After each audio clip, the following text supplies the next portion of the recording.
coming up on the Vitus Gravity Project. The Vitus Gravity Project is the start of an open-ended, access all areas development story to help us to push the boundaries of Vitus Gravity bikes. We're kicking off the project with our first prototype mule, the VT01. We're going to send Kyle Strait, Joe Smith and Callum Morris to some of the world's biggest downhill races and freeride events. And the aim along the way is to learn, test and develop ideas that will help to guide our future mountain bike range.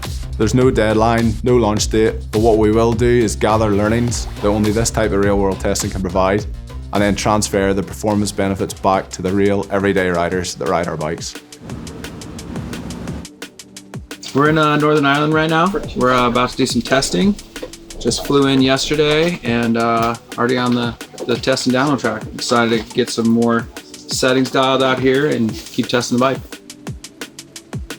We're trying to get that mid-stroke support because we've got quite a progressive setting. I guess when you're running it that hard, you're going to lose some small bumps just to gain that. I've never had small bumps. Unlike my jump bike, not a chance. I managed to build in progressive setting and an even more progressive setting so that one flip chip could change between each of the wheel sizes as well as the two progression settings. Starting off with classic downhill foundations, 83mm bottom bracket, 157mm rear end. We wanted this to be a full-on downhill bike, something that could compete at World Cup levels with our athletes. But on top of that, we wanted to build it so that you could have a full drop post, something that could be pedaled back up to the top, as well as fitting a water bottle, accessory strap in there as well. Then from there, we started taking things further, so we had it so that it could be full 29, so 29 front and rear, as well with the same frame without changing the rear end. We wanted to run it so you could have mullet, and we wanted that to be easy, so be able to swap between wheel sizes on different runs and different setups. So the same front triangle, same rear end, could run 290, 297, so mullet, and full 27.5.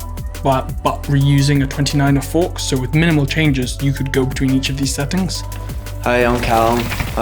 I ride for Vitus First Tracks race division, and I'm racing on the World Cup circuit.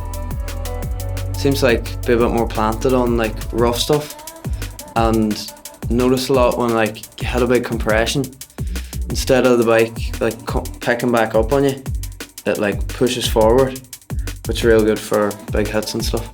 The main thing I'm focusing on for this new downhill prototype is to get it to where I can pound out downhill laps, have fun on it, but then take it out and go straight to Utah and do big gaps. I think we're getting pretty close on being able to do that. I think we need to do a little more tuning on trying different shock tunes. I feel like the Geo's right there. The next step will be after hardline is to run 27.5 front and then get that Geo dialed, and then I'll be basically on my way. We're trying to get these guys on this bike giving us feedback, and then we can go and adjust our leverage curves based on their feedback, adjust pivot points, adjust like geometry, like head angles, reach, chainstay length. I was just riding the bike, did like 2 runs.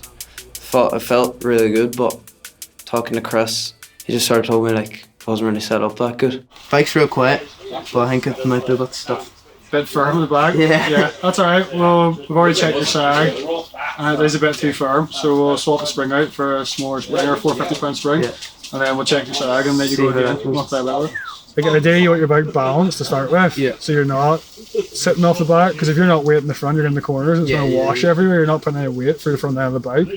After those first 2 runs, you're going to go up and down, it's going to be like, I feel like I'm pushing the front end everywhere because it's too firm, the front's too high compared to the rear, but you'll see when we do it. And if it's so, we can see if you've used all the travel. If you have still used all the travel, we'll open up your compression and we'll play about it and see where we end up. Changed a lot, went a bit lighter in the back, made it a bit more supple, so it definitely helped a lot and rides a lot better now. Right now I'm feeling like the geometry is feeling really good, and how we're set up and where I'm sitting on the bike, that's what I'm definitely most stoked on. That's awesome. Yeah, totally. When you get started. Into our project area where we do a lot of our development, have a lot of our iterative meetings. We have the ability to iterate our designs, to develop our product, design either a surface finish or a mechanism, hit print at the end of the day, come back in the next day and actually test what we've designed out. The rear end of this bike is adjustable. You can adjust by 5 mil, longer and shorter. So on the current bike we have testing here as like our standard bike for Callum at World Cup, Joe at Hardline, BDSs and that sort of stuff. The bike is set at 450 or 455. So in here we have a chip. So effectively on this here one for a custom rear end, for example, the chip is in this direction, is in short, so it's 430 in this example. The rider on the fly can listen this pivot off, take the chips, flip them around, and gain 5 millimeter chain stay length. And one of the challenges that we wanted to overcome with this frame was the ability to also run it as a super enduro bike, because we've got athletes like Joe, who's racing hardline and EWS, and we wanted to make it, rather than saying, this is what this frame is going to be and what it's going to do, we wanted to see what we could do with it. Blur some lines that maybe we hadn't tried to stretch before, have maybe a super enduro bike that descends like a downhill bike because it is a downhill bike. Yeah, so I'll be testing and seeing exactly what it can do and what we want it to do more of or not. And so yeah, I mean, realistically, yeah, testing hardline will be another test for it, and I'm stoked to be out there riding.